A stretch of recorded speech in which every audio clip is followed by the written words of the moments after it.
The warehouse that burned was well known around Oakland as an artist workspace, sometimes a performance space. It was nicknamed the Ghost Ship, and the inside was filled with paintings and exotic artwork, ornate beds, mirrored furniture, tables, benches, as well as a number of artifacts you can see in some of the photos here that were posted online. It shows plenty of instruments. There were drums, keyboards, guitars. Oakland's interim planning director says the building was only supposed to be used as a warehouse, not as a place for people to live. My next guest knows this building well. Shelley Mack is an artist who did live in the warehouse. Shelley, thank you so much for being with us. And tell us a little bit about this warehouse, your experience living there, and some of the concerns you had. Yes, thank you. I moved in October 2015. Because I was looking for a place. I'd lost my previous place, high rent. I needed a place to stay that was close to work and to start up my jewelry business again. I've always made jewelry business. I'm in textiles, but I do jewelry. Shortly after, and I paid $700 to move in.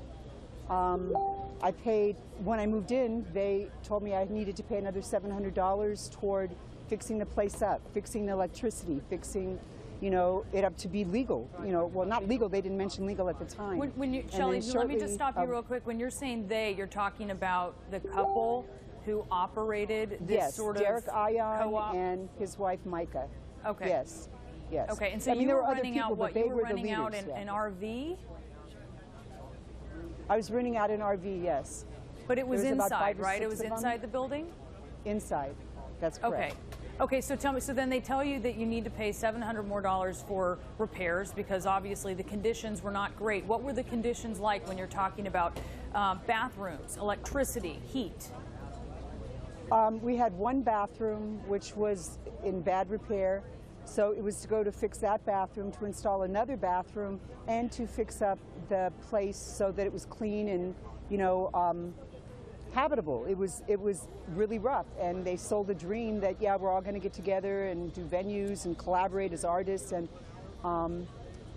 become part of this collective. But after I moved in, not long after I moved in, I found out we had to hide our things when the owner came by because it's not slated as a live-work place, and we all lived there. There were 10, 12 people, up to 20 people there at some times. So you're 10, 12, 20 people for one bathroom. Right, and you're talking about you're talking about types of heat and sources of electricity as well, right? Can you tell us about that? That certainly would not be legal. Tell us about it. Yes, the transformer blew maybe a couple of weeks after I moved in, and we had no electricity, no heat. And when I asked why we weren't calling PG&E, that's when I found out it was an illegal hookup to PG&E that PG&E didn't know about. We never got a bill for it, so I'm assuming that they didn't know, nor it wasn't hooked up to the neighbors, or we would have probably got a really high bill. We used massive amounts of electricity. There were fires that were started from electrical cords, transformers, the transformer blowing up. We had to pay to get a new one. There was, intermittent heat and electricity. People were in the hospital because they were sick with flu. I was sick with flu several times in the hospital because there was no heat. It was 30, 40 degrees. The kids were in there. They lived there. They had no shoes and no coats and no hats. When you're talking about the children, you're talking about the children of the couple who ran this sort of this who as said a they group lived home. somewhere else. No. Okay. Yes, they lived there the whole time, and they were taken away. They were brought back, and they lived there with Derek and Micah, who lived there. Yeah. Okay. So when you heard that this happened, Shelley, it sounds like some of the things that you experienced while you were there. I mean, you could see how that would just sort of get out of control if you're talking about cord sparking and the fact that we now know there were no sprinklers. So what are your thoughts now as you see what happened in this place where you lived really not all that long ago?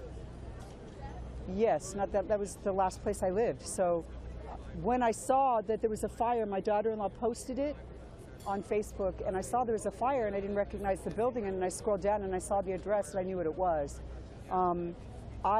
I expected it to be shut down a long time ago. I called the police 3 times myself.